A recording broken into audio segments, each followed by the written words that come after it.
ആഴ്ചയിൽ 7 ദിവസമാണെങ്കിൽ അതിൽ മിക്കവാറും 5 ദിവസവും പത്തിരി തന്നെയായിരിക്കും കേട്ടോ. അതാണ് ഇവിടുത്തെ കാര്യം. ഇതിനർത്ഥം ഇവിടെ ഏറ്റവും ഇഷ്ടം പത്തിരി കഴിക്കാനാണ് രാവിലെ എന്നാണ് കേട്ടോ. അപ്പം നമ്മൾ ചോറ് വെക്കാനുള്ള അരിയൊക്കെ തിളയ്ക്കാൻ വെച്ചിട്ടുണ്ട്. അതോടൊപ്പം ചിക്കൻ തേങ്ങ അരച്ച കറിയും അതുപോലെ കുറച്ച് ചിക്കൻ പൊരിക്കാനും എടുക്കുന്നുണ്ട് കേട്ടോ. അപ്പോൾ പെട്ടെന്ന് തന്നെ നമ്മുടെ പത്തിരി ചുടലും ചിക്കൻ കറി റെഡിയാക്കലും ചിക്കൻ പൊരിക്കലും എല്ലാം കഴിഞ്ഞിട്ടുണ്ടായിരുന്നു. അനൂസ് ഇതാ ചായ കുടിക്കാനിരിക്കുകയാണ് കേട്ടോ. സിറ്റൗട്ടിൽ വന്നിരുന്നാണ് ചായ കുടിക്കുന്നത്. അനുവിൻ്റെ കിറ്റും ബാഗും ഒക്കെ റെഡിയാക്കി വെച്ചിട്ടാണ് കേട്ടോ ഇരിക്കുന്നത്. വണ്ടി വന്ന അപ്പം തന്നെ പോയിക്കോളും.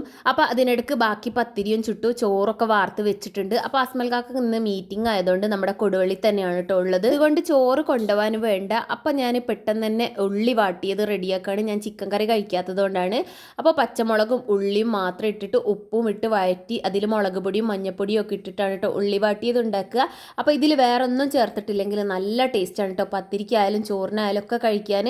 അപ്പോൾ ഉപ്പേരി ഞാൻ കുറച്ച് സമയം കഴിഞ്ഞിട്ട് റെഡിയാക്കാമെന്ന് കരുതി. അപ്പോൾ ഇതുപോലെ നമ്മൾ വഴറ്റി കൊഴുപ്പ് പോലെ ആക്കി എടുത്തിട്ടുണ്ട്. അപ്പോൾ ഡാനിക്കുട്ടനും എഴുന്നേറ്റിട്ടുണ്ടായിരുന്നു. ഡാനിക്കുട്ടനും ചായ കൊടുത്ത് കഴിഞ്ഞ ശേഷമാണ് ഞാൻ ചായ കുടിക്കുന്നത്.